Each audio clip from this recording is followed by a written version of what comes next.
Hola, ¿cómo están? Bienvenidos de nuevo a mi canal. Yo soy Antonio Telles y hoy les traigo un nuevo video.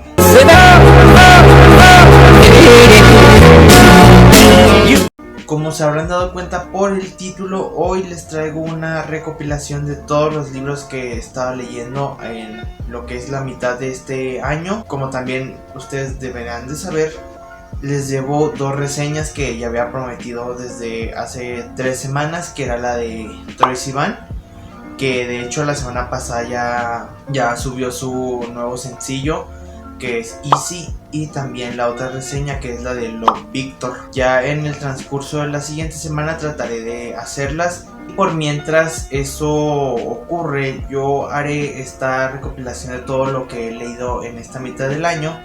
Y comenzamos con el video. El primer libro que leí fue Matagatos de Raúl Aníbal Sánchez. Les voy a leer un poquito de lo que dice aquí la trama. 3 amigos atraviesan la adolescencia durante la década de los 90 en una ciudad del norte de México. El panorama es desolador. Contra la pantalla de bonanza económica proyectada por el gobierno se estrellan la falta de oportunidades y los cadáveres de mujeres encontrados en las cercanías de Ciudad Juárez.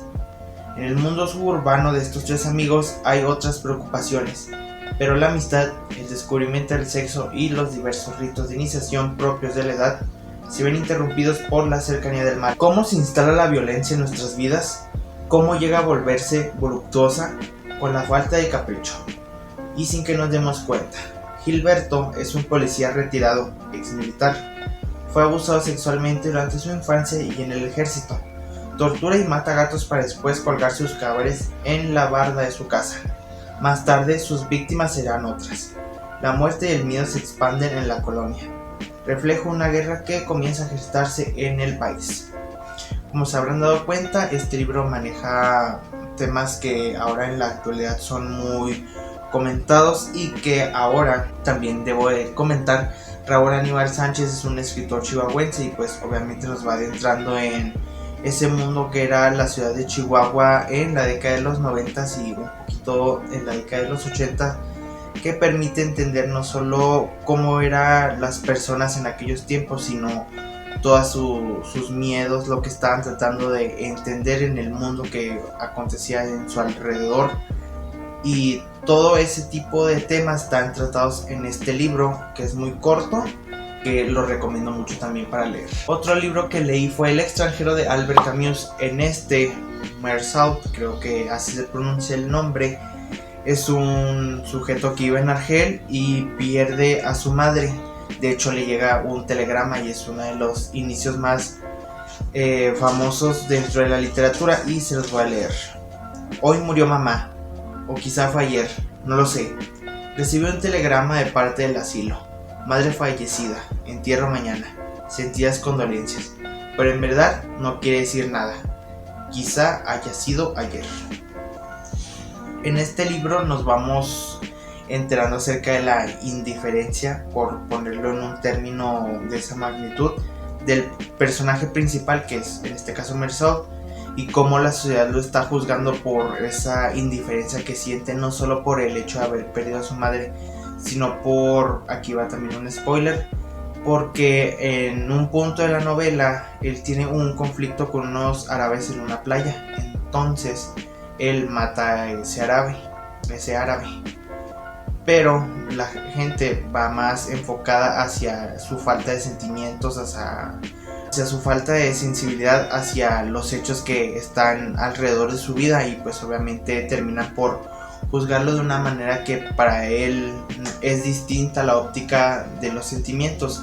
Y obviamente en este tipo de novelas nos vamos dando cuenta de cómo ese tipo de pesar, ese punto de vista también puede surgir dentro de los seres humanos y es completamente normal, y surgen este tipo de personajes. También en este año leí 2 libros de Stephen King, aunque en realidad son 3, pero ahorita les explico por qué. Y uno de ellos fue uno de los más recientes que se han publicado en México, que es Elevación. Les voy a leer un poquito de la trama. El cuerpo de Scott Carey sufre un extraño fenómeno. Pierde peso sin parar, pero no se vuelve más delgado. Su báscula le dice que cada día es un poco más ligero, sin importar si lleva o no ropa o qué tan pesada sea esta. Castle Rock es una ciudad pequeña en la que las noticias vuelan y Scott no quiere ser sometido a pruebas y experimentos, así que solo confía su secreto a su amigo el Dr. Ellis. Sin embargo, el misterio de su insólita enfermedad causa efectos inesperados en la convivencia de la pequeña sociedad y sacará a la luz lo mejor de la gente que lo rodea. King vuelve a Castle Rock con un mensaje para nuestros tiempos. Elevación es una historia fascinante y conmovedora y un antídoto contra nuestra cultura individualista. Como se dieron cuenta por la trama, Stephen King vuelve a utilizar uno de los escenarios más comunes que tiene dentro de su universo, que es el pueblo de Castle Rock. Castle Rock ya había aparecido en otras novelas como es Cuyo, como es El Cuerpo, que va incluida dentro de la colección Las Cuatro Estaciones, también en La Tienda y en otros cuentos que también aparecen en diversas antologías de sus cuentos. Y es muy interesante cómo, por así decirlo, se actualiza ese pueblo, cómo ahora se nota ya el contraste entre las novelas de Stephen King de los 80, de los 90, que tenían como ese escenario, ese pueblo, a esta que es una novela corta que nos permite entender cómo ciertas actitudes de nuestra vida nos van alejando de lo que es el concepto del individualismo. Porque si se habrán dado cuenta, este libro casi no tiene, o de hecho no tiene los tintes de terror que son característicos de Stephen King, sino más bien es una trama más bien fantasía, o más bien ya de entrada en el terreno de la ficción pura, porque nos está también manejando una situación que podría ser inverosímil. De hecho también tiene un final así, y también maneja el toque característico de Stephen King dentro de su escritura, y es un buen libro que se puede leer un solo día. Y también tiene unas hermosas ilustraciones que van acompañando el libro en cada capítulo. Por ejemplo, esta es la que está al principio del libro, y así que es un buen libro para leer en un día. Los otros dos libros, que en realidad son uno solo, es Pesadillas y Alucinaciones, el volumen 1 y el volumen 2. Lo que originalmente en el idioma inglés es un solo libro, y en la edición en español está dividido en dos libros, que como podrán ver, esta es la extensión de cada uno de ellos. Creo que tiene cada uno 500 páginas en promedio, así que si se hiciera una sola edición serían pues ya superiores a las 1000 páginas. Pero en la edición de Estados Unidos no creo que lleguen a pasar de las 800, porque también tiene mucho que ver aquí el tema de la letra, la estructura editorial de cada uno de los libros, y por ello tal vez por la extensión del libro en su publicación original se haya hecho esta división, porque cuando se publicó en México, cabe de resaltar, estaba una edición que dividió este mismo libro en 6 partes, lo que hacía más complicado pues hacer una edición que lograra compilar de manera efectiva y que lograra mantener el mismo espíritu del libro, que en este caso está dividido en esas 6 partes porque este es un libro de cuentos, es una recopilación de cuentos de Stephen King publicada en los años 90. Una de las sorpresas que también tuve este año fue el descubrimiento del autor Joel Dicker con su libro El libro de los Baltimore. Este libro tenía ya como alrededor de 2 años que no lo había leído, lo había comprado, me llegó como en diciembre del 2018, y apenas este año me di la oportunidad de leer a este autor. No quería leer este libro también porque estaba muy renuente, porque esta es la segunda parte, o la secuela, o la precuela, como se quiera ver, de un personaje que podría ser recurrente dentro de la bibliografía de Joel Dicker, que es el escritor Marcus Goldman. Marcus Goldman ya había aparecido en el libro La verdad sobre el caso Harry Quebert, y ese libro evidentemente todavía no lo he leído porque compré este primero sin saber que existía uno antes de ese libro, y les voy a leer un poco de la trama. Cuando su primo Woody está a punto de ingresar en prisión, el escritor Marcus Goldman, protagonista de La verdad sobre el caso Harry Quebert, se dirige a Baltimore para pasar con él ese último día de libertad. Ya de regreso recibe una llamada desesperada de su tío Saúl. Algo muy grave acaba de suceder. Marcus emprenderá entonces un largo camino para desvelar los secretos de la historia familiar. La fascinación que sintió desde niño por los Goldman de Baltimore, que encarnaban el sueño americano con sus mansiones suntuosas, sus éxitos profesionales y deportivos y sus vacaciones de glamour.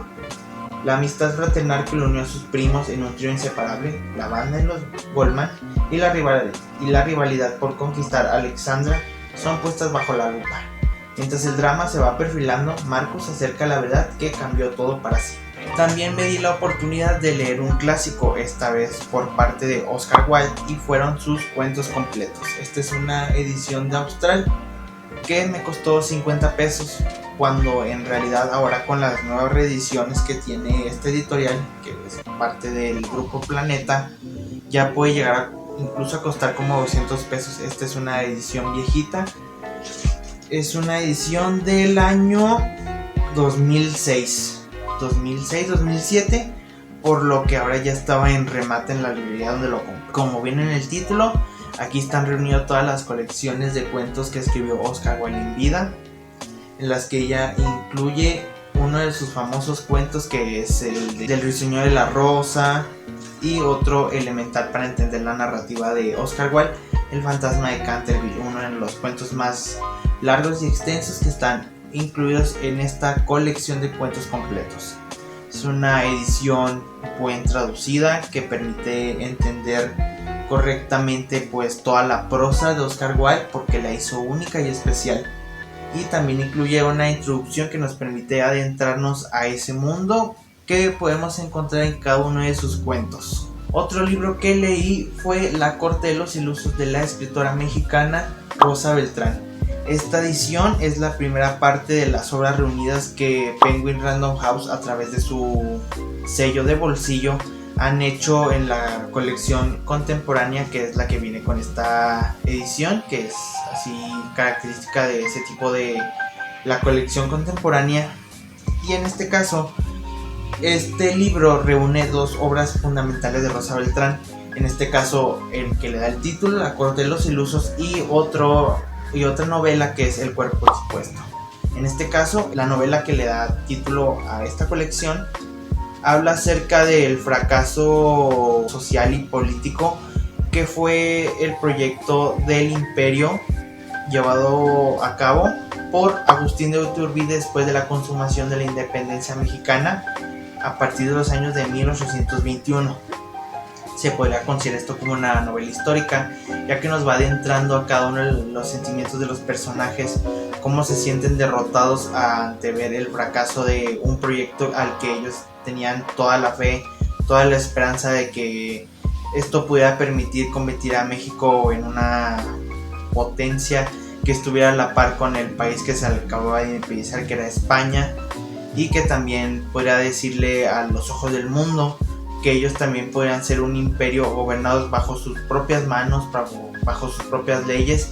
Y la prosa de Rosa Beltrán es una de las mejores prosas que tenemos dentro de la literatura mexicana, y me sorprende que Rosa Beltrán no es una de las escritoras más conocidas en este país, cuando aquí en La corte de los ilusos nos demuestra todo su poder narrativo, que también se ve demostrado en El cuerpo expuesto. Y una de mis metas de mi vida es lograr leer todo lo que ha escrito Rosa Beltrán, ya que, como les dije al principio, esta es la primera parte de los libros que reúnen toda su obra narrativa. La segunda parte de las novelas, que sería la colección de Alta Infidelidad, que reúne 3 novelas y ya con eso termina todo el ciclo narrativo. Otro libro que reúne la mayor parte de sus cuentos, y otro libro que logra también reunir la mayor parte de sus ensayos, y con ello nos da un abanico completo acerca de la importancia que tiene Rosa Beltrán dentro de las letras mexicanas. Otro libro que leí también fue una sorpresa, fue Dora Bruder, de Patrick Modiano. Una adolescente perdida en los pliegues del pasado resume el sentimiento de toda una época. El continente europeo en la era hitleriana, visto desde la perspectiva actual, y la aventura moral del escritor, que trata de recobrar la verdad de aquel tiempo y aquellos seres. Y de hecho es algo muy interesante, porque aquí están viendo aquí en la portada, casi no se ve por el brillo de la luz, es una parte importante que hizo a Patrick Modiano interesarse por la historia de esta jovencita. Otro de los libros que leí fue A Sangre Fría de Truman Capote. Este es un ejercicio de no ficción en el cual Truman Capote nos cuenta la investigación que estaba realizando el pueblo de Holcomb y sus autoridades policíacas después del asesinato de la familia Clutter. A través de todas estas páginas nos vamos dando cuenta que Truman Capote está haciendo el uso de las técnicas de la ficción para narrarnos un hecho que sucedió en la vida real, que va terminando con el linchamiento de los asesinos de esa familia, que no es en sí un spoiler, sino que de hecho aquí en la contraportada viene el nombre de los asesinos y es algo que se entiende en las primeras páginas. Es un libro recomendable, es un libro muy sencillo y nos permite entender cómo fue surgiendo un género muy importante dentro de la literatura, que es la no ficción. Y este año fue muy productivo respecto a mis lecturas con un escritor chileno llamado Roberto Bolaño. Este año me di la oportunidad de leer 4 libros fundamentales para entender su narrativa. El primero de ellos fue Los Detectives Salvajes, publicado en 1998, que gana el premio Rómulo Gallegos. Dos jóvenes poetas latinoamericanos, Arturo Velano y Ulises Lima, emprenden una aventura que transcurrirá durante varias décadas y cruzará distintos países. Símbolo de la rebeldía y la necesidad de la ruptura con la realidad establecida, sus vidas representan los anhelos de toda una generación. La búsqueda en 1975 de la misteriosa escritora mexicana Cesarea Tinajero, desaparecida y olvidada en los años posteriores a la revolución, sirve de inicio a un viaje sin descanso marcado por el amor, la muerte, el deseo de libertad, el humor y la literatura. Este es un libro que podría entenderse como un libro de escritores sobre escritores, porque este libro, como podemos entender en muchos libros de Roberto Bolaño, tiene tintes también autobiográficos. Va contando gran parte de su vida, porque si entendemos un poco de la biografía de Roberto Bolaño, él estuvo viajando por varios países en los que se tuvo que establecer su vida, y uno de los principales y los que marcó para siempre todo su concepto del entendimiento de la vida fue México. Y de hecho este es un concepto bastante extraño, porque varias veces Roberto Bolaño decía que él no podía considerarse como un escritor chileno porque los escritores chilenos no lo veían como un escritor chileno. No podía considerarse como un escritor mexicano porque los escritores mexicanos no lo veían como un escritor mexicano.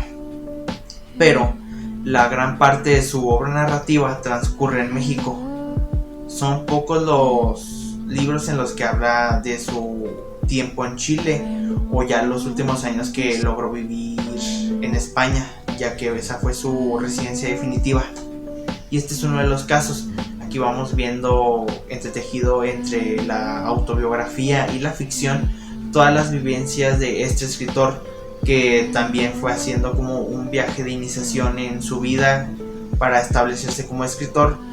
Y este es un libro fundamental y es, por así decirlo, la obra cumbre de Roberto Bolaño. 2 libros cortos que leí de Roberto Bolaño son Una novelita en lumpen y El espíritu de la ciencia ficción. Este en particular tiene una historia bastante peculiar. ¿Por qué? Este es uno de los libros póstumos de Roberto Bolaño. De hecho, creo que tiene como 4 años que acaba de ser publicado. No creo que este sea uno de los mejores libros de Roberto Bolaño. Es de una etapa temprana. Es una novela de cajón, se nota, porque fue guardada bastantes décadas hasta en tiempos recientes, cuando la editorial de Alfaguara, perteneciente a Penguin Random House, adquirió los derechos de publicación y distribución de toda la obra de Roberto Bolaño. Dentro de ese contrato pues fue la adquisición de las novelas que no habían sido publicadas en su tiempo, como lo fue El espíritu de la ciencia ficción. Ya había aparecido otras novelas que no recuerdo el nombre, pero también irán apareciendo aquí en pantalla. Y en este caso, esta es una novela que se considera como el génesis de Los Detectives Salvajes. No es una obra acabada, no es una obra que esté bien pulida, que si siguiera vivo Roberto Bolaño no creo que hubiera autorizado ni hubiera concebido publicar este libro, pero permite entender cómo era un pedazo de su tiempo a Roberto Bolaño, entender sus intereses dentro de la literatura, aunque este sea un ejercicio que no esté bien planteado. Y la última novela de Roberto Bolaño que leí en esta mitad de año fue su gran obra monumental 2666. Como se han dado cuenta, es un gigantesco libro.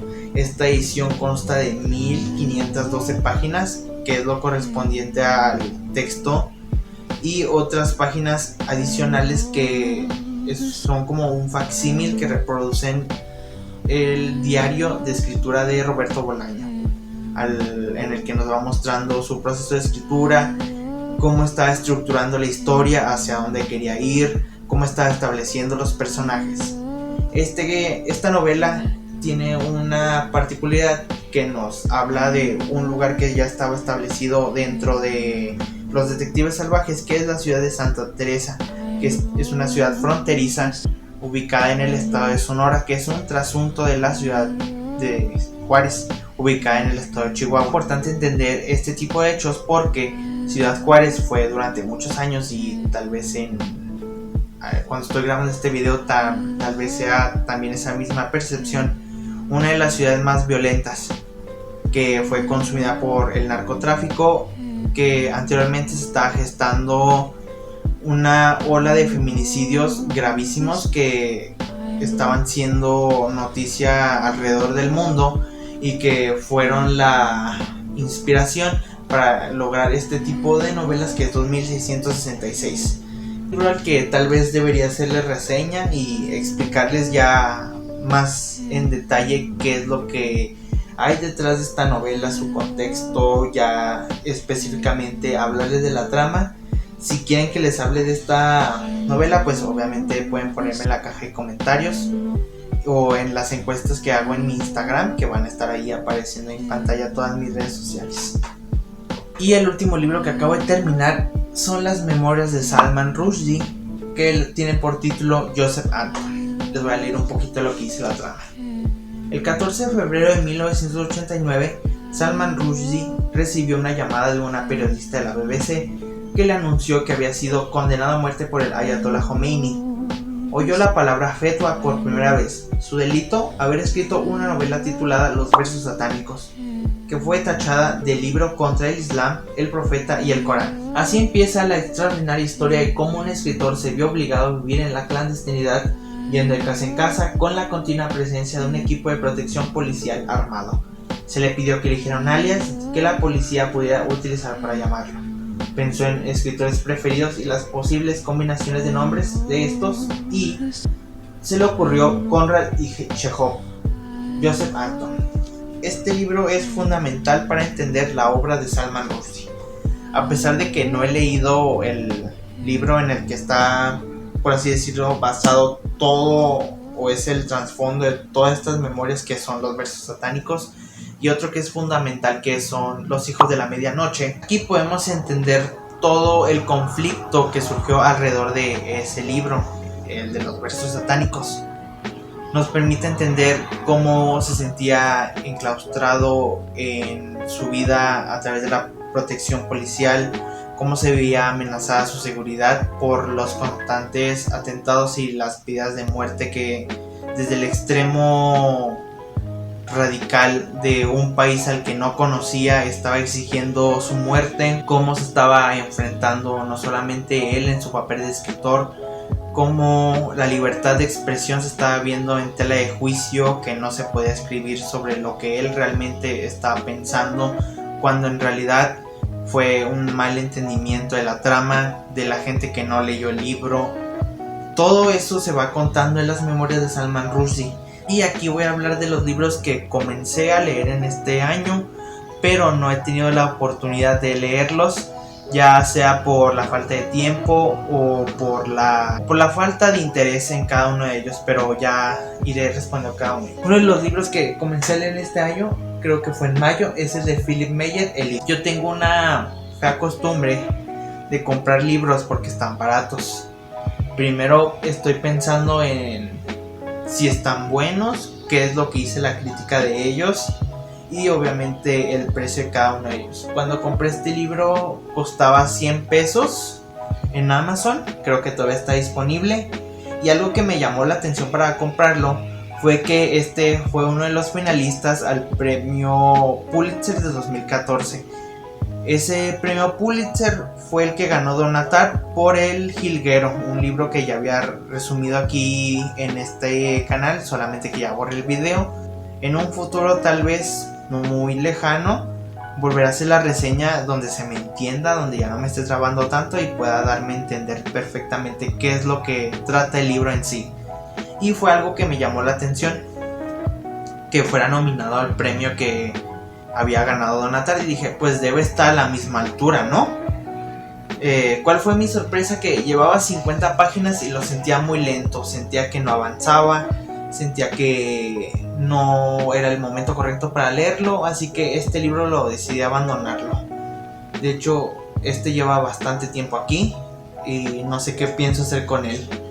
Tal vez en un futuro también decida leerlo, porque me había llamado mucho la atención que en la trama estaba mencionando eventos históricos como el surgimiento de la República de Texas, después cómo fue surgiendo este conflicto entre Estados Unidos y México, en el que México terminó perdiendo más de la mitad de su territorio para terminarlo vendiendo a Estados Unidos, y fue algo que me llamó la atención porque va haciendo todo ese desglose a través de la perspectiva de una familia que va adquiriendo poder y dinero en la República de Texas, ya posteriormente en el estado de Texas, hasta convertirse en una industria petrolera. Otro libro también que tenía muchas ganas de leer y que no sé por qué nunca lo terminé de leer fue Ciudad en Llamas de Chris Galber.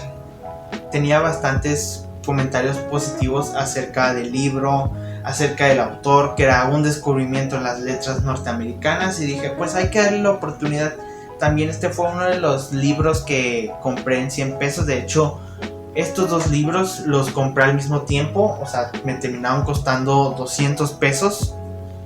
Y ahora en este año que los comencé a leer, pues descubrí que no tenía tantas ganas de leer el libro. O sea, vean esto, son casi 1000 páginas y pues obviamente tiene la letra chica, y llegó un momento en que las primeras páginas tampoco me atraparon, y tal vez como en el otro caso pueda leer este libro, pero no sé si lo voy a hacer, así que esta es una lectura pendiente que comencé también en este año. Ahora voy a hablar de dos clásicos que tengo en mi librero. Uno que comencé a leer en enero fue El nombre de la rosa de Umberto Eco.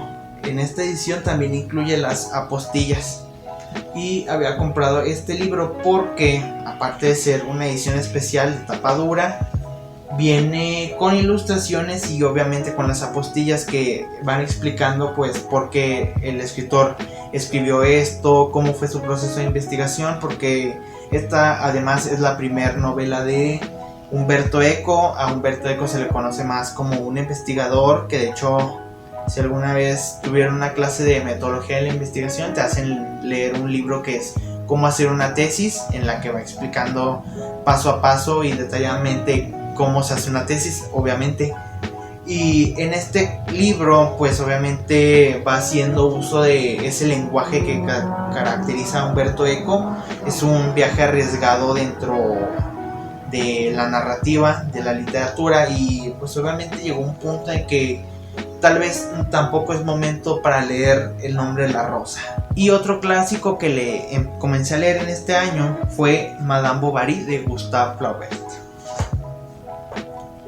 Hay algo muy curioso que ocurre con las ediciones que incluyen una guía de estudio, que incluyen una introducción o cosas de ese estilo.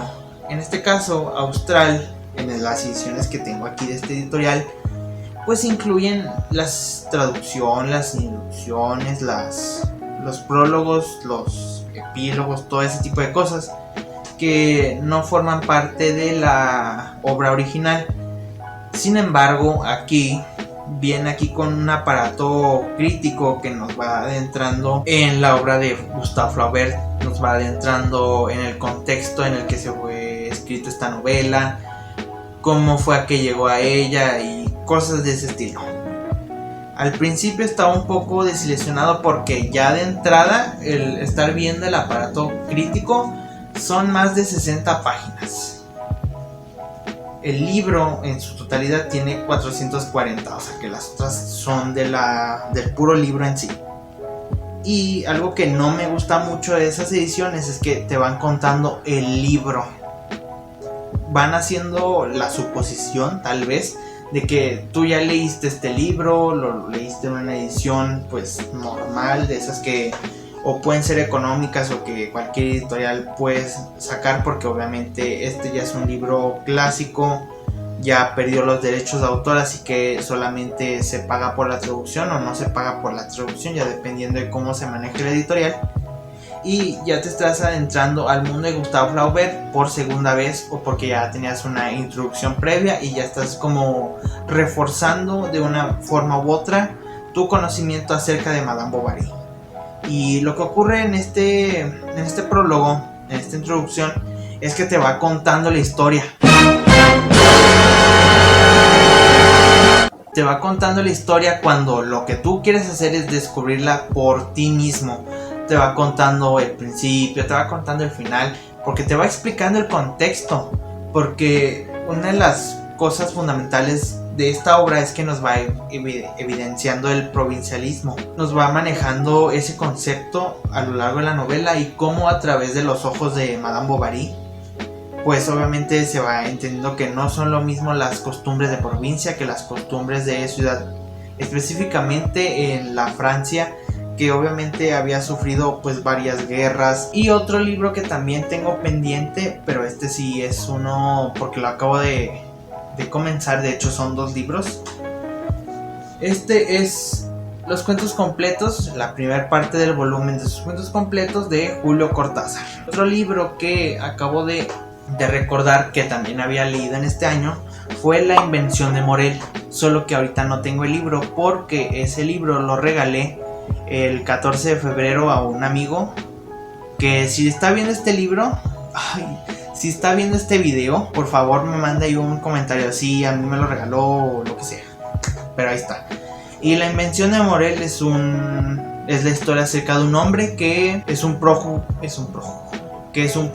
de la justicia y va para una isla, que esa isla tiene un secreto que en la novela se va revelando cuál es, y él, en el proceso en el que va entendiendo qué es lo que está ocurriendo en esa isla, pues se termina enamorando de una joven habitante de la misma isla y va cambiando el concepto de ese amor cuando descubre el secreto que tiene la isla. También es un libro excelente, es un libro escrito por Adolfo Bioy Casares o Casares, no recuerdo cómo se pronuncia, pero es un buen libro, es una introducción a lo que conocemos como la ciencia ficción, la fantasía dentro de la narrativa latinoamericana, que también serviría como antecedente para otros eventos como lo serían lo del boom latinoamericano.